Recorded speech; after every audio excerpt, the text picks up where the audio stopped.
نحمده ونصلي على رسوله الكريم اما بعد فاعوذ بالله من الشيطان الرجيم بسم الله الرحمن الرحيم رب اشرح لي صدري ويسر لي امري واحلل عقدة من لساني يفقهوا قولي۔ السلام علیکم ورحمۃ اللہ وبرکاتہ۔ ناظرین، پروگرام اللہ کے خوبصورت نام کے ساتھ آپ کی خدمت میں حاضر ہیں۔ آج ہم انشاءاللہ اللہ تعالی کے نام الوہاب پر بات کریں گے۔ الوہاب کا معنی ہوتا ہے بہت زیادہ عطا کرنے والا، بے پناہ نوازشیں کرنے والا، اور مسلسل عطا کرنے والا، مسلسل بخشنے والا، ہمیشہ دیتا ہی رہنے والا۔ اگر ہم اپنی زندگی پر غور کریں تو ہم دیکھتے ہیں کہ ہمارے پاس جو کچھ بھی ہے وہ سب دراصل اللہ سبحانہ وتعالیٰ کا ہی دیا ہوا ہے، اور اللہ سبحانہ وتعالیٰ جب سے اس نے مخلوق کو پیدا کیا ہے وہ ہمیشہ سے دے رہا ہے، اور دینے سے اس کے خزانوں میں کسی قسم کی کوئی کمی نہیں آتی۔ ہمارے پاس جو کچھ بھی ہے، جتنا بھی ہے، جہاں بھی ہے، جب بھی ہے، وہ سب اسی کا دیا ہوا ہے۔ ہم ایک ایک ذرے کے لیے اسی کے محتاج ہیں۔ اور پھر وہاب کا لفظ ہبہ سے نکلا ہے، اور ہبہ جو ہے اس کا معنی ہوتا ہے بغیر عوض کے کسی کو کوئی چیز دینا۔ یعنی اللہ تعالیٰ نے ہمیں جو کچھ بھی دیا ہے اس کے بدلے میں ہم سے کوئی قیمت نہیں لی، ہمیں سب کچھ بغیر کسی قیمت کے ادا کیا ہے۔ یہ اس کی کس قدر مہربانی اور نوازش ہے ہم پر۔ اگر وہ ہم سے ہر چیز کا حساب کرتا اور ہر چیز سے ہم پر مواخذہ کرتا تو پھر ہم کیا کرتے؟ ہم سب اس بارے میں سوچ سکتے ہیں۔ کچھ نعمتیں تو ایسی ہیں جو ہمیں ظاہری طور پر نظر آتی ہیں، اپنی ذات میں بھی اور باہر بھی، اور کچھ نعمتیں ایسی ہیں جو ہماری نگاہوں سے چھپی ہوئی ہیں اور ہمارا تخیل بھی وہاں تک نہیں جاتا، یعنی ہم سوچ بھی نہیں سکتے۔ علوم و فنون کی روز بروز ترقی کے ساتھ بہت سے ایجادات اور بہت سی نئی نئی چیزیں ہمارے سامنے آتی ہیں، تو ہمیں جب پتہ چلتا ہے کہ یہ چیز بھی اللہ سبحانہ وتعالیٰ کی ایک نعمت ہے اور رحمت ہے، اور اللہ ہی کی عطا کرتا ہے، اور انسان خود سے اس کو بنا نہیں سکتا، اور ایسی بے شمار بہت ساری چیزیں ہیں کہ جن کے بارے میں ہم جانتے بھی نہیں۔ حقیقت یہ ہے کہ جیسے اللہ تعالیٰ نے خود فرما دیا وَمَا بِكُم مِّن نِّعْمَةٍ فَمِنَ اللَّهِ، کہ تمہارے پاس کوئی بھی جو نعمت ہے وہ دراصل اللہ تعالیٰ ہی کی دی ہوئی ہے۔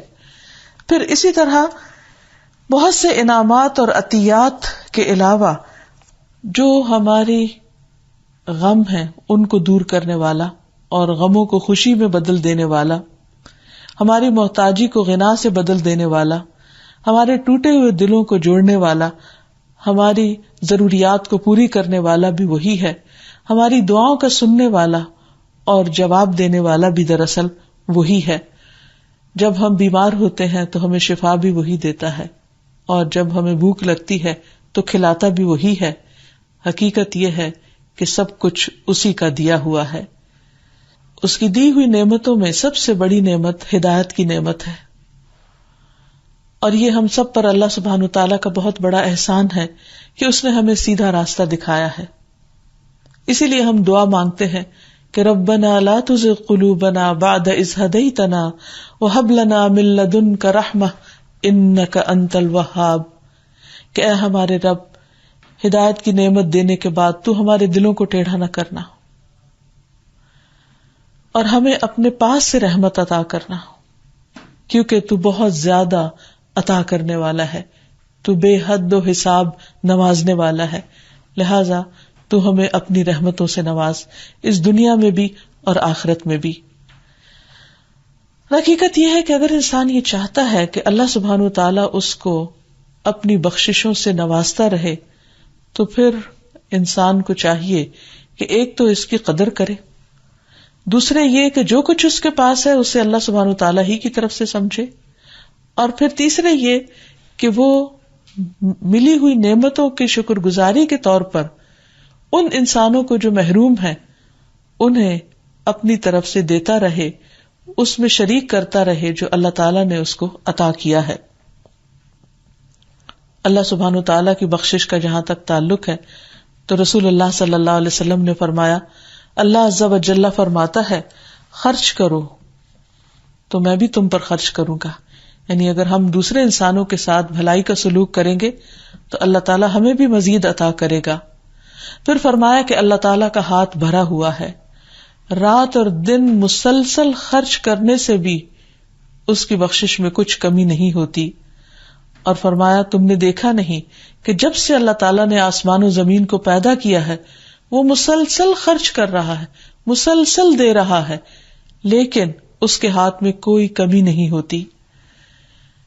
اور پھر ہم دیکھتے ہیں اپنے چاروں طرف نگاہ دوڑا کر، یعنی اگر ہم اللہ تعالیٰ کی صفت کو سمجھنا چاہتے ہیں، اللہ تعالیٰ کے اس نام کو جاننا چاہتے ہیں تاکہ اللہ تعالیٰ سے ہماری محبت میں مزید اضافہ ہو، تو ہمیں اپنے گرد و نواح پر نظر دوڑانے کی ضرورت ہے.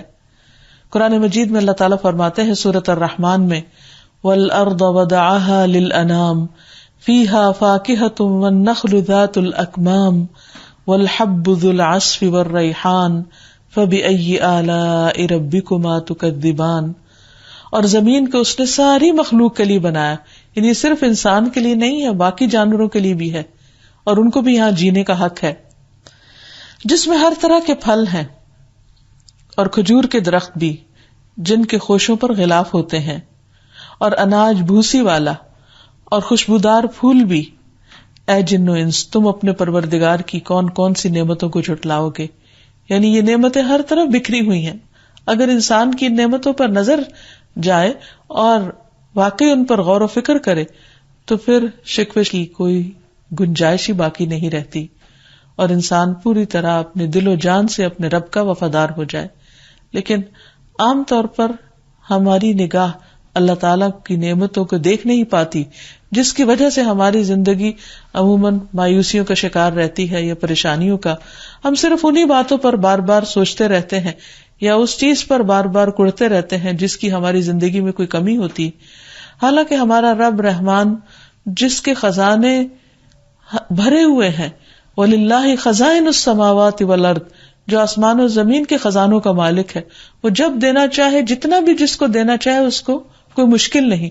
لیکن اگر کسی وقت وہ ہمیں کوئی چیز نہیں دیتا تو اس کے پیچھے کوئی بڑی حکمت کار فرما ہوتی ہے، اور ہم اللہ تعالیٰ کے اس فیصلے کو نہ سمجھنے کی وجہ سے بعض اوقات اللہ تعالیٰ سے ناراض رہتے ہیں اور پریشان رہتے ہیں. اللہ سبحانہ وتعالیٰ فرماتے ہیں أَلَمْ تَرَوْا أَنَّ اللَّهَ سَخَّرَ لَكُم مَا فِي السَّمَاوَاتِ وَمَا فِي الْأَرْضِ وَأَسْبَغَ عَلَيْكُمْ نِعَمَهُ ظَاهِرَةً وَبَاطِنَةً. کیا تم دیکھتے نہیں کہ جو کچھ آسمانوں اور جو کچھ زمین میں ہے سب اللہ نے تمہارے لیے کام پہ لگا دیا ہے. یعنی آسمانی قوتیں بھی اور زمین کی قوتیں سب تمہاری خدمت پہ لگی ہوئی ہیں. جیسا کہ ایک اور جگہ پر فرمایا خلق لکم ما فی الارض جمیعا، کہ زمین میں جو کچھ ہے وہ سارے کا سارا تمہارے لیے بنایا ہے. یعنی اتنی بے شمار نعمتیں جن کو ہم گن نہیں سکتے وہ اللہ تعالیٰ نے انسان کی خدمت میں لگا دی ہیں، مسخر کر دی ہیں، اور فرمایا کہ اس نے اپنی تمام ظاہری اور باطنی نعمتیں تم پر پوری کر دی ہیں. تو ہمارے لیے لازم ہے کہ ہم اس کے شکر گزار بندے بنے، ورنہ اس کے دینے میں، اس کی عطا میں، اس کی بخشش میں کچھ کمی نہیں. اسی طرح قرآن مجید کی دیگر آیات سے ہمیں پتہ چلتا ہے کہ اللہ تعالیٰ نے کیا کیا پیدا کیا، اور ان تمام چیزوں کے تذکرے کا مطلب یہ ہے کہ ایک یاد دہانی ہو. جیسے فرمایا هو الذی انزل من السماء ماء، بارش کی نعمت کو، اپنی رحمت کو کچھ ان الفاظ میں بیان فرمایا. وہی ہے جس نے تمہارے لیے آسمان سے پانی برسایا جسے تم پیتے بھی ہو، اور اس سے نباتات بھی اگتی ہے، یعنی پودے بھی مستفید ہوتے ہیں، اور تم مویشیوں کو چراتے ہو، یعنی تمہارے جانور بھی فائدہ اٹھاتے ہیں. اور اسی پانی سے اس نے تمہارے لیے کھیتی، زیتون، کھجور، انگور اور ہر طرح کے پھل پیدا کیے. پانی ایک ہی ہوتا ہے، لیکن جب وہ ان پھلوں کے اندر رس کی صورت میں آتا ہے تو اس کے ذائقے، رنگ اور خوشبو مختلف ہو جاتے ہیں. فرمایا اس میں غور و فکر کرنے والوں کے لیے ایک بہت بڑی نشانی ہے. اس نے تمہارے لیے رات اور دن کو، نیز سورج اور چاند کو مسخر کر رکھا ہے. یہ سارے دن اور رات کی تبدیلی، یہ موسموں کا بدلنا، یہ سورج اور چاند کا دکھائی دینا اور پھر چھپ جانا، یہ سارے انسان کے لیے نعمتیں ہی نعمتیں ہیں. ورنہ سوچیے اگر سارا وقت سورج ہمارے سر پر رہتا تو ہمارے لیے جینا کس قدر مشکل ہو جاتا. رات آتی، اگرچہ اس میں اندھیرا ہوتا ہے لیکن انسان کے لیے باعث راحت ہوتی ہے. فرمایا کہ یہ سب اسی کے حکم کے پابند ہے، یعنی ان سب کو اسی نے ڈسپلن کر رکھا ہے، ورنہ اگر انسانوں کو دے دیا جاتا کہ وہ اپنی مرضی سے رات لائیں اور دن لائیں تو کبھی بھی انسانوں کا اس پر اتفاق نہ ہوتا اور دنیا میں مزید فساد پیدا ہو جاتا. فرمایا بلا شبہ اس میں سوچنے والوں کے لیے بہت سی نشانیاں ہیں. پھر اسی طرح یہ ہے کہ کچھ چیزیں تو انسان اپنی ضرورت کی رب سے مانگتا ہے، لیکن اس سے کہیں زیادہ ہے وہ سب کچھ جو اللہ تعالیٰ نے ہمیں بن مانگے عطا کیا ہے. اللہ تعالیٰ فرماتے ہیں واللہ اخرجکم من بطون امہاتکم لا تعلمون شیئا، اللہ نے تمہیں تمہارے ماؤں کے پیٹوں سے نکالا اس حال میں کہ تم کچھ بھی نہیں جانتے تھے. اور پھر جب انسان دنیا میں آتا ہے اللہ اس کو آنکھ، کان، دل، دماغ دیتا ہے، وہ دیکھ کر بہت سی چیزیں سیکھتا ہے، سن کر بہت کچھ سیکھتا ہے. پھر زبان عطا کی اللہ نے کہ جس سے وہ بولتا ہے، اظہار خیال کر سکتا ہے، پھر غور و فکر کرتا ہے اور یوں وہ ترقی کی منزلیں طے کرتا چلا جاتا ہے.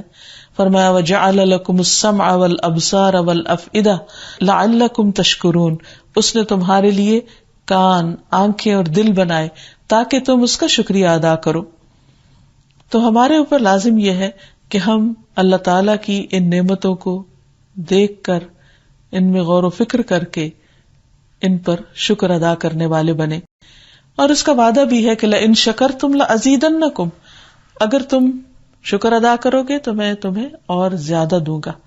اس موقع پر یہ بات بھی یاد رکھنی چاہیے کہ اللہ تعالیٰ نے رزق کی تقسیم اپنی مرضی کے ساتھ کی ہے. کسی کو زیادہ دیا ہے، کسی کو کم دیا ہے، اور جس کو جس چیز سے چاہا نوازا. اس لیے انسان کو اللہ تعالیٰ کی تقسیم پر راضی رہنا چاہیے.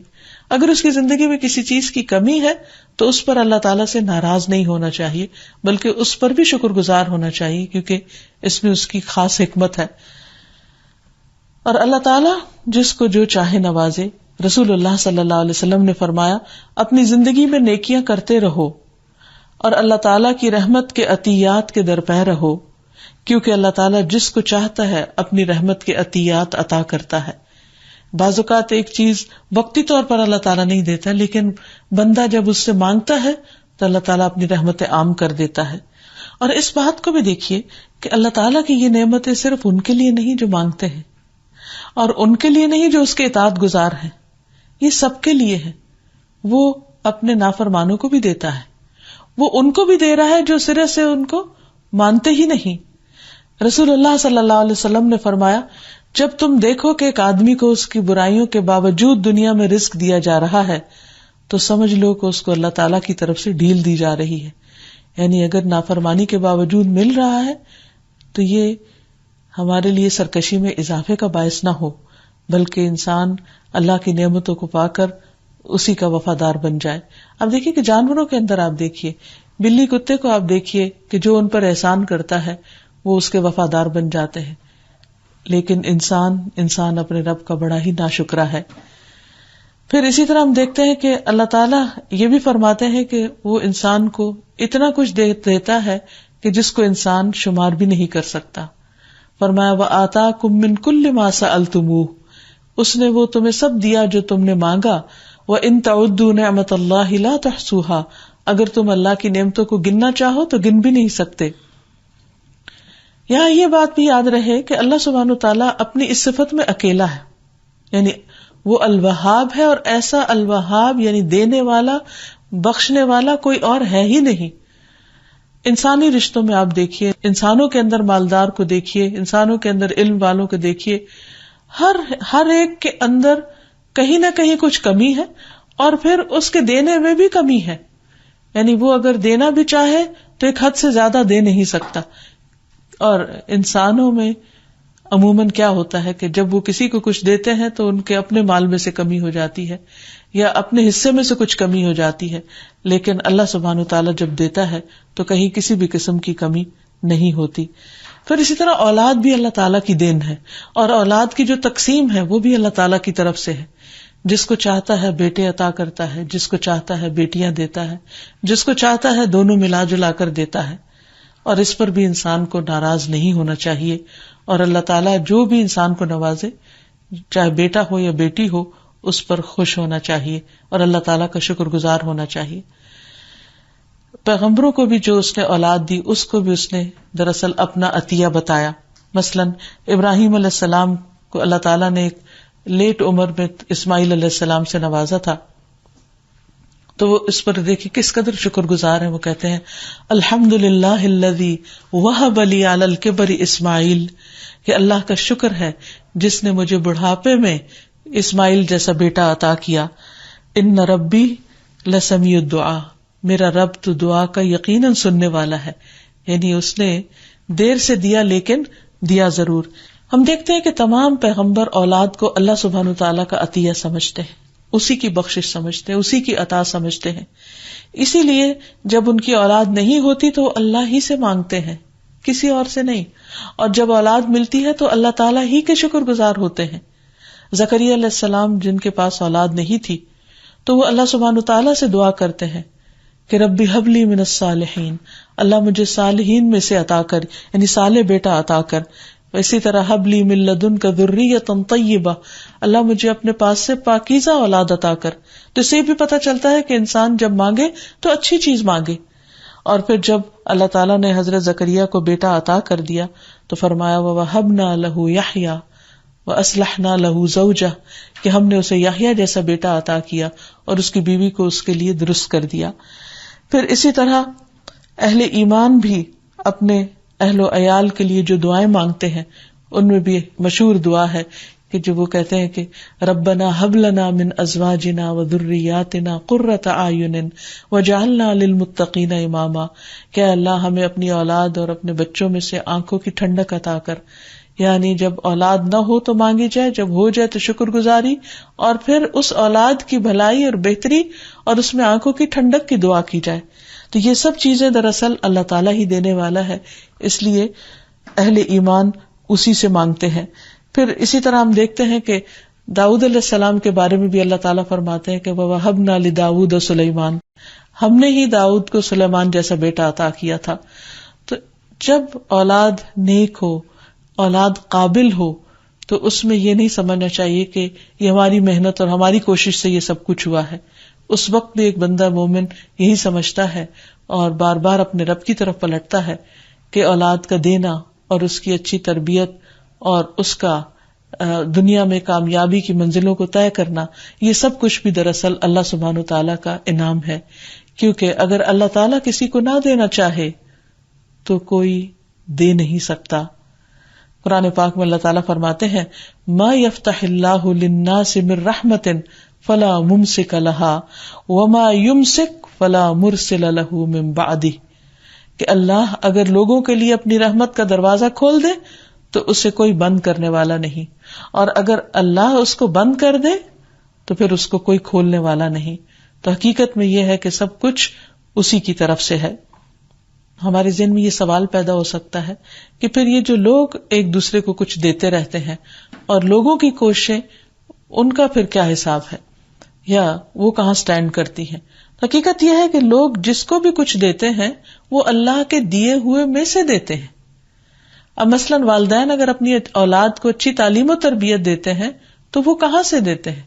وہ بھی جو ان والدین پر اللہ تعالیٰ کے احسانات ہوتے ہیں، انعامات ہوتے ہیں، وہ اس میں سے اپنی اولاد کو دے رہے ہوتے ہیں. وہ ان کا ذاتی نہیں ہوتا، یہ ان کا اپنا کمال نہیں ہوتا. پھر اسی طرح اللہ تعالیٰ انسان کو نہ صرف یہ کہ اولاد دیتے ہیں، رزق دیتے ہیں، بلکہ علم اور حکمت بھی اللہ تعالیٰ ہی عطا کرتے ہیں. اس لیے قرآن مجید میں آتا ہے یؤتی الحکمت من یشاء ومن یؤت الحکمت فقد اوتی خیرا کثیرا، جس کو چاہتا ہے حکمت عطا کرتا ہے، وزڈم، دانائی، سمجھ بوجھ، اور جس کو یہ حکمت عطا کر دی گئی اس کو حقیقت میں بہت بڑا خیر مل گیا، بہت بڑی بھلائی مل گئی. پھر اسی طرح دعاؤں کی توفیق، نیک اعمال کی توفیق، یہ سب کچھ بھی اللہ تعالیٰ ہی کی طرف سے ملتا ہے. اور پھر دنیا میں بھی اور آخرت میں بھی جو کچھ انسان کو ملنے والا ہے وہ اللہ تعالیٰ ہی دیتا ہے، لیکن اس کے لیے انسان کو بھی کوشش کرنی چاہیے اور اس کے ساتھ ساتھ دعا بھی کرتے رہنا چاہیے. کیونکہ دنیا میں انسان کو اللہ تعالیٰ نے ایک امتحان میں ڈالا ہے، اور اس امتحان کا ایک حصہ یہ ہے کہ جو کچھ اللہ تعالیٰ نے انسان کے لیے رکھا ہے اس کے لیے وہ اسٹرگل بھی کرے اور اللہ تعالیٰ سے مانگے بھی، اس کی طلب بھی رکھے. اور جب انسان یہاں اللہ تعالیٰ سے مانگتا ہے اور جب مل جاتا ہے تو شکر گزار ہوتا ہے اور اس کا کریڈٹ بھی اللہ تعالیٰ کو دیتا ہے، تو اللہ تعالیٰ ایسے بندوں کو آنر دیں گے. اور کل قیامت کے دن جب اپنے مومن بندوں کو جنت الفردوس سے نوازیں گے تو وہاں بندے پہ جو کچھ چاہیں گے، جو طلب کریں گے، وہ ان کی صرف خواہش پر ان کو مل جائے گا. یعنی دنیا میں انسان کے لیے کوشش اور دعا دونوں رکھی گئی ہے، اور وہاں انسان کے لیے صرف خواہش رکھی گئی ہے. حتیٰ کہ اگر انسان کچھ کھانا چاہے گا تو فوراً اسی شکل میں اس کے سامنے حاضر ہوگا. مثلاً جنت میں جو ان کا پسندیدہ کھانا ہوگا وہ ان کو دیا جائے گا، اور اس میں کوئی روک ٹوک نہیں ہوگی. لا مقطوعۃ ولا ممنوعۃ. قرآن پاک میں آتا ہے لہم فیہا فاکہۃ ولہم ما یدعون. اس جنت میں ان کے لیے پھل ہوں گے اور جو کچھ وہ طلب کریں گے، جو بھی آرڈر کریں گے، جو بھی خواہش کریں گے، اور خواہش کرتے ہی مل جائے گا.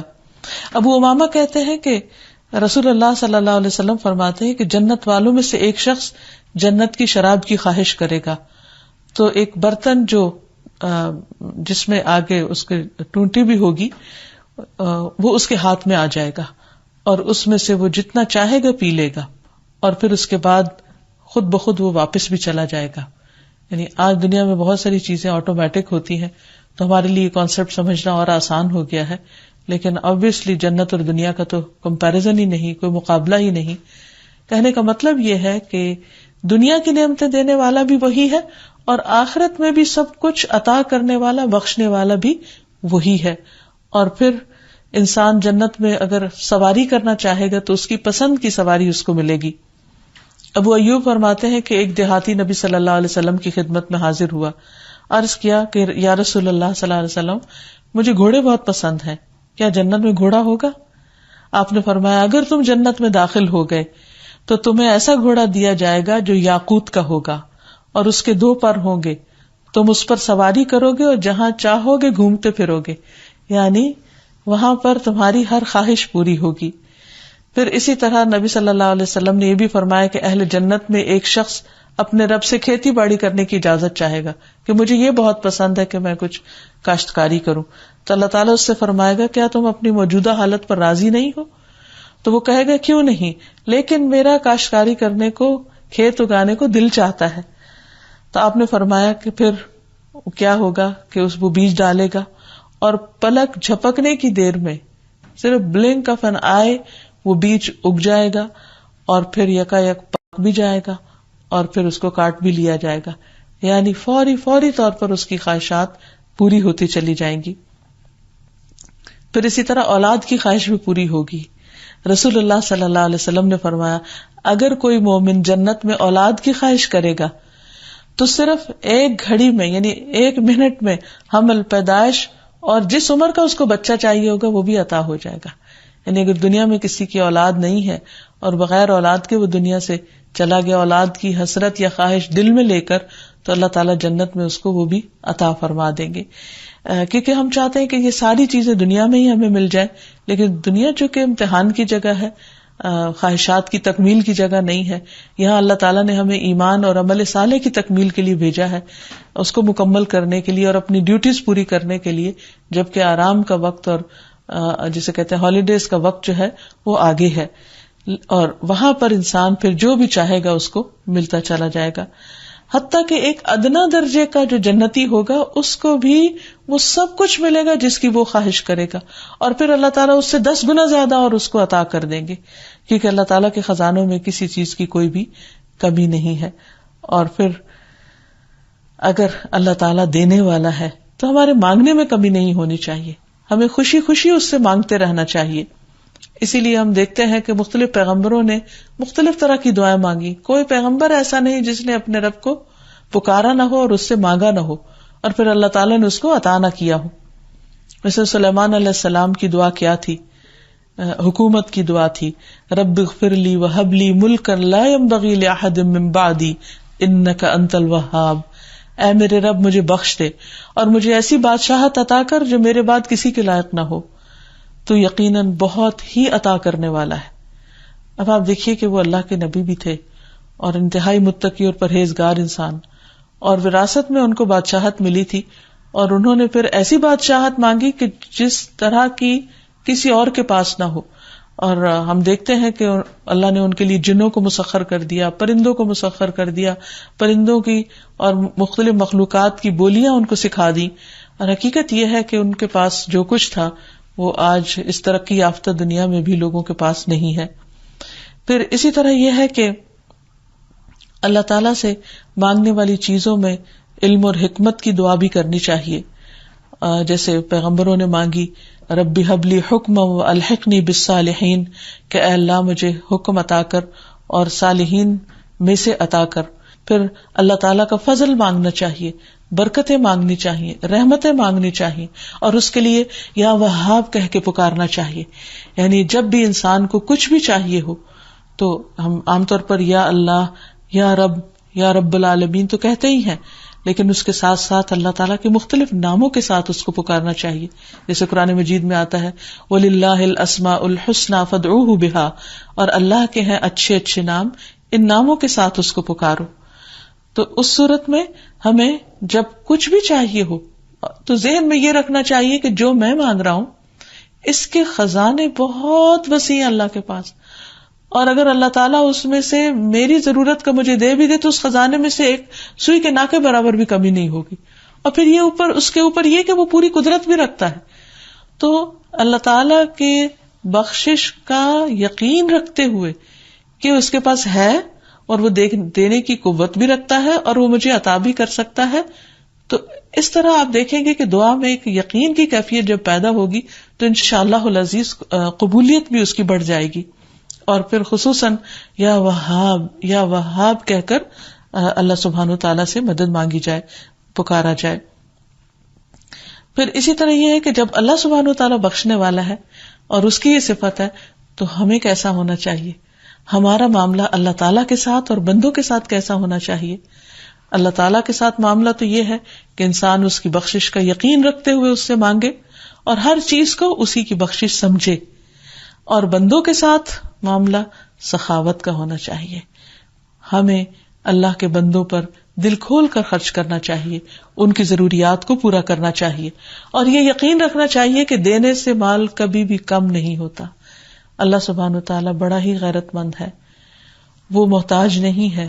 جب اس کا نام لے کر سوال کیا جاتا ہے تو اس سوال کو رد نہیں کرنا چاہیے اور بندوں کے ساتھ حسن سلوک کرنا چاہیے. خود نبی صلی اللہ علیہ وسلم کا طریقہ کیا تھا؟ آپ سب انسانوں سے زیادہ سخی تھے, لیکن رمضان میں آپ کی سخاوت اور زیادہ بڑھ جاتی تھی جب وہ جبریل علیہ السلام سے ہر روز ملاقات کرتے تھے. تو اس سے یہ بھی پتہ چلتا ہے کہ جب اچھی صحبت میں انسان ہوتا ہے تو اس کے نیکی کرنے کی جو صلاحیت ہے اور قوت ہے وہ کئی گنا اور زیادہ بڑھ جاتی ہے. یہاں تک حدیث میں آتا ہے کہ نبی صلی اللہ علیہ وسلم لوگوں کو بھلائی پہنچانے میں بارش لانے والی ہوا سے بھی زیادہ جود و کرم فرمایا کرتے تھے. ایک اور روایت میں آتا ہے تیز آندھی سے بھی زیادہ آپ کی سخاوت بڑھ جاتی تھی. خود ہم دیکھتے ہیں کہ رسول اللہ صلی اللہ علیہ وسلم کی زندگی ہمارے لیے ایک بہترین نمونہ ہے کہ آپ کس قدر عطا کرنے والے تھے, کس قدر لوگوں کو بخشنے والے تھے, نوازنے والے تھے. مثلاً حنین کے دن صفوان بن امیہ آپ کے پاس آیا, آپ نے اس کو 100 اونٹ دیے, وہ پھر آیا, پھر آپ نے 100 دیے, پھر آیا, پھر آپ نے اس کو 100 دیے. کہنے لگا کہ یا رسول اللہ صلی اللہ علیہ وسلم, آپ مجھے دنیا میں تمام لوگوں سے زیادہ مبغوض تھے, پھر آپ مجھے مسلسل عطا فرماتے رہے یہاں تک کہ آپ مجھے تمام لوگوں سے زیادہ محبوب ہو گئے. یہ ہے دلوں کو جیتنے کا راز, یہ ہے محبتوں کو عام کرنے کا راز کہ انسان اپنی ذات پر دوسروں کو ترجیح دے. پھر اسی طرح حضرت انس کہتے ہیں کہ اسلام قبول کرنے پر رسول اللہ صلی اللہ علیہ وسلم سے جو بھی چیز مانگی گئی آپ نے وہ چیز عطا فرما دی. ایک آدمی آیا, آپ نے 2 پہاڑوں کے درمیان کی بکریاں اسے عطا فرما دی, تو وہ اپنی قوم کی طرف آیا اور اس نے کہا اے میری قوم اسلام قبول کر لو, کیونکہ محمد صلی اللہ علیہ وسلم اتنا دیتے ہیں کہ انہیں فاقہ کشی کا خوف نہیں ہوتا, فقر کا ڈر نہیں ہوتا. پھر اسی طرح اگر لوگ تنگ بھی کریں تو بھی ناراض ہو کر دینا نہیں چھوڑنا چاہیے. جیسے حضرت ابوبکر رضی اللہ تعالیٰ عنہ کو اس وقت جب سخت صدمہ پہنچا حضرت عائشہ پر جب الزام لگایا گیا, تو اس موقع پر جس کو وظیفہ دے رہے تھے وہ بھی الزام لگانے والوں میں شامل تھا. تو آپ نے سوچا کہ میں اس کو سزا کے طور پر اس کا وظیفہ بند کر دیتا ہوں. تو اللہ سبحانہ وتعالیٰ نے فرمایا کہ نہیں، آپ ایسا کام نہیں کریں گے. تو حضرت ابوبکر نے فوراً ہی رجوع کر لیا اپنی بات سے اور کہنے لگے کہ میں پہلے سے بھی دگنا وظیفہ اس کو دوں گا. پھر اسی طرح یہ ہے کہ نبی صلی اللہ علیہ وسلم ایک مرتبہ کہیں جا رہے تھے اور بہت سے صحابہ بھی آپ کے ساتھ تھے. تو کچھ بدو آپ سے لپٹ گئے اور آپ کو مجبور کر کے ایک درخت کے پاس، ببول کا درخت تھا، اس کے پاس لے گئے اور آپ کی چادر کو بھی کھینچنے لگے اور آپ کی چادر پھر کانٹوں میں بھی الجھ گئی اور آپ سخت پریشان ہوئے. لیکن اس ساری تکلیف کے باوجود بھی آپ نے ان کو جو انہوں نے مانگا وہ عطا کر دیا. بعض اوقات ایسا بھی ہوتا ہے کہ ہم اریٹیٹ ہو جاتے ہیں، غصے میں آ جاتے ہیں، اپنے بچوں کے ساتھ بھی ناراض ہو جاتے ہیں، اور اگر ہم انہیں کچھ دینے والے ہوتے ہیں تو ان کے رویے کی وجہ سے ان سے روک لیتے ہیں. لیکن نبی صلی اللہ علیہ وسلم نے ایسا کچھ بھی نہیں کیا اور آپ نے فرمایا اگر ان درختوں کے کانٹوں برابر بھی میرے پاس بکریاں ہوتی تو میں ساری تم میں تقسیم کر دیتا اور تم مجھے بخیل نہ پاؤ گے، بزدل نہیں پاؤ گے، جھوٹا نہیں پاؤ گے. پھر اسی طرح آپ صلی اللہ علیہ وسلم جب کسی کو قرض لوٹاتے تھے تو صرف قرض نہیں لوٹاتے تھے بلکہ اس سے بھی زیادہ عطا کرتے تھے. آپ صلی اللہ علیہ وسلم کے پاس ایک آدمی آیا اور اس نے آپ سے کچھ ادھار لیا. جب اس نے آ کے آپ سے قرض کا مطالبہ کیا تو آپ نے پہلے اس کو ادھار واپس کیا اور جتنا ادھار تھا اتنی ہی رقم اور عطا کر دی. آپ نے فرمایا کہ آدھا تمہارا قرض ہے اور آدھا میری طرف سے عطیہ ہے. پھر یہ کہ دینے کے بعد کسی سے بدلہ نہیں چاہنا چاہیے، بدلہ اللہ تعالیٰ سے ہی لینا چاہیے اور اسی سے امید رکھنی چاہیے، اسی سے ہی توقع رکھنی چاہیے کیونکہ وہ سب سے زیادہ عطا کرنے والا ہے. اگر انسان انسانوں سے بدلے کی توقع رکھتا ہے تو زیادہ سے زیادہ انسان کسی کو کیا دے سکتا ہے. لیکن اگر انسان اپنے رب کی رضا کے لیے کوئی کام کرتا ہے اور رب سے ہی توقع رکھتا ہے کہ وہ اس کو اجر عطا کرے گا تو ایسے اجر کا مقابلہ دنیا کی کوئی بھی دولت نہیں کر سکتی. اسی لیے اہل ایمان جب کسی بھوکے کو کھانا کھلاتے ہیں تو وہ کیا کہتے ہیں، انما نطعمکم لوجہ اللہ لا نرید منکم جزاء ولا شکورا، کہ ہم تمہیں اللہ کی خاطر کھلا رہے ہیں، ہم تم سے کسی قسم کا کوئی بدلہ اور شکریہ نہیں چاہتے. اسی طرح یہ ہے کہ انسان کو اپنی زندگی میں دوسروں کو کچھ نہ کچھ ہبہ کرنا چاہیے. یعنی اللہ سبحانہ وتعالیٰ کی اس صفت الوہاب کو جاننے کے بعد اپنے اندر دینے کی اور دینے میں وسعت لانے کی کوشش کرنی چاہیے، اور کسی کو جو ضرورت مند ہے صدقہ خیرات، جو ضرورت مند نہیں ہے اس کو تحفہ، تحائف، یا اسی طرح جہاں جہاں انسان نیکی کا کوئی موقع دیکھے کچھ نہ کچھ دینے والا ضرور ہو. پھر اسی طرح اپنا وقت دینا، اچھا مشورہ دینا، اور پھر آخری بات یہ کہ دینے کے بعد احسان نہیں جتانا، کیونکہ اللہ تعالیٰ فرماتے لا تبطلوا صدقاتکم بالمن والاذی، احسان جتا کر، اذیت دے کر اپنے صدقات کو ضائع نہیں کرو. اور دے کر واپس مانگنا، کسی چیز کو واپس لوٹانا، یہ تو انتہائی مکروہ چیز ہے. اس کو حدیث میں مثال دی گئی ہے کہ جیسے کتا قے کر کے پھر اپنی ہی قے دوبارہ چاٹ لے، تو اس سے زیادہ غلیظ بات کیا ہو سکتی ہے. تو اسی طرح اگر کوئی شخص کسی کو دینے کے بعد اس سے واپس لیتا ہے اپنی چیز تو یہ اسلامی اخلاق کے اعتبار سے بہت ہی بدترین چیز ہے، اس سے منع کیا گیا ہے. حقیقت یہ ہے کہ اللہ سبحانہ وتعالیٰ کے ان ناموں کی اگر ہمیں معرفت حاصل ہو جائے اور ہم اپنے طرز عمل کو اس کے مطابق بدل لیں تو ہماری زندگی بہت خوشگوار ہو جائے. یا رب العالمین، یا ارحم الراحمین، یا وہاب، تو ہمیں اپنی رحمت، ہدایت اور نیکیوں کی توفیق عطا فرما. وآخر دعوانا ان الحمد للہ رب العالمین. سبحانک اللہم وبحمدک، اشہد ان لا الہ الا انت، استغفرک واتوب الیک. السلام علیکم ورحمۃ اللہ وبرکاتہ.